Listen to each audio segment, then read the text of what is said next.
Chris, you came in. It was about 40 days ago. I've had 2 visits since then, and you were looking for some help with your nighttime snoring. And so I'll let you know that we had a laser that was coming in and some training, and you underwent something called QuietNight Therapy, where we treat the soft palate of your throat with a laser, and it's non-ablative. I don't even get you numb for it. And we treated you first time about 40 days ago, and then we did a second revision 10 days ago. So what was snoring like? What was daytime wakefulness like pre-therapy and then post-therapy? Yeah, well, I would have to say that I have had a bit of a snoring problem. I'm an avid snorer, and I heard about this treatment, and I wanted to participate.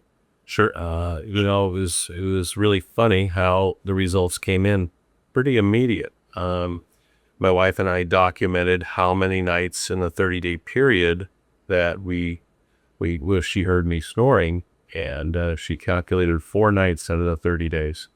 So that was really impressive to me. That's impressive to me. I couldn't believe this happened. So it's been fun calculating the snoreness nights. Sure. So how many nights have you snored since the last 10 days after the second visit? Yeah, we had the treatment about 10 days ago, and I'd have to say that we have calculated 0 days. So let me put it to you that way. We have not had any snoring since the second treatment. Do you wake up more rested with more energy? Oh, absolutely. That's the one key thing that I've noticed the most is that I get the better rest, deeper sleep, and I wake up with more energy, more so than I did 2, 3, 4 months ago. Quite significant.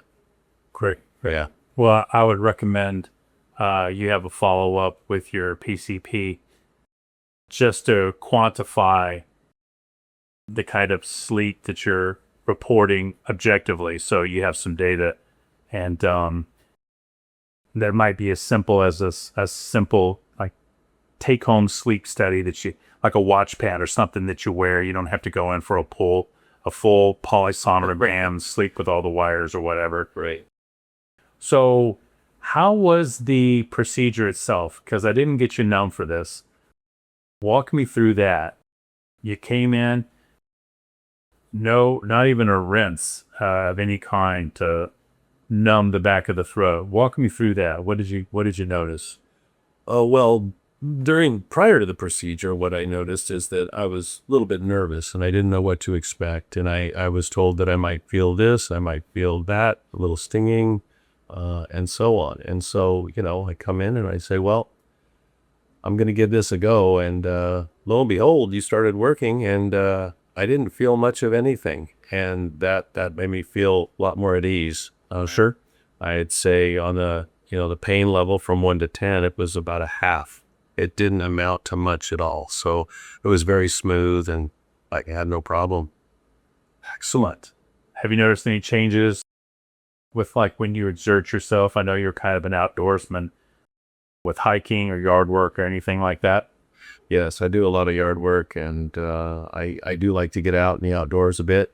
We just recently took this is a funny story. We just recently took a vacation, and we went hiking at 8,000 feet. Now, this is a hike that we normally take every year, and in the past 2 or 3 or 4 years, I feel very winded.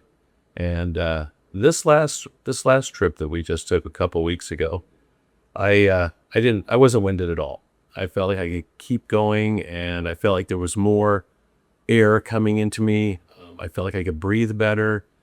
This is just me. I'm feeling really good about having the passageway more clear, more open, more air.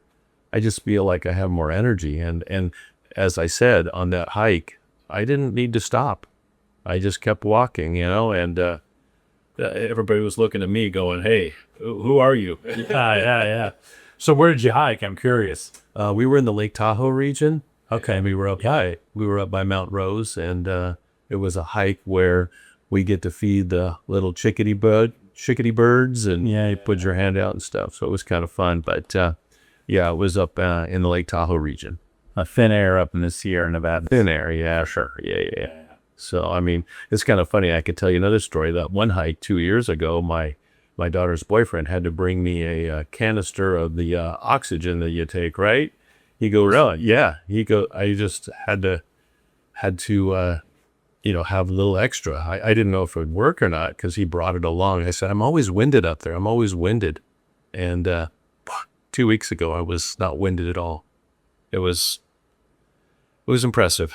Good for you, man. Well, thanks to you and the treatment that we did. But I'm just, yeah, you get how excited I am about this because I'm seeing results, and that's something that is very rewarding to one who has struggled in the past with energy, with sleep, and so on. So I'm looking forward to the future. Yeah.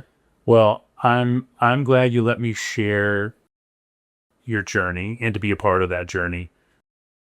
Just kind of know that the nuances of this, because it's a non-ablative therapy, we're kind of changing the structure of the flappy tissue, for lack of a better word, and making it more firm by upregulating how much collagen is in that tissue, right? And this comes from women's studies for the last like 35, 40 years. So it's not new. It may be a little bit of a new application, but the technology is not new. Lace has been around for a while. And this might be something every, 12, 18 months. You might need a little touch up here and there. But you'll know about it, I'm sure. Your wife will wake you up and say, hey, you're snoring. And if that's the case, and I'm not talking about one or two random nights, but if you're 3 or 4 nights in a row, yeah, you might need to do a little touch up. Sounds fair, but I'd be happy to come in again and get her done. Yeah. Awesome. Well, thank you. And maybe we'll do another follow-up in a year or two just to see how things have been progressing. I think that'll be interesting. Sounds great.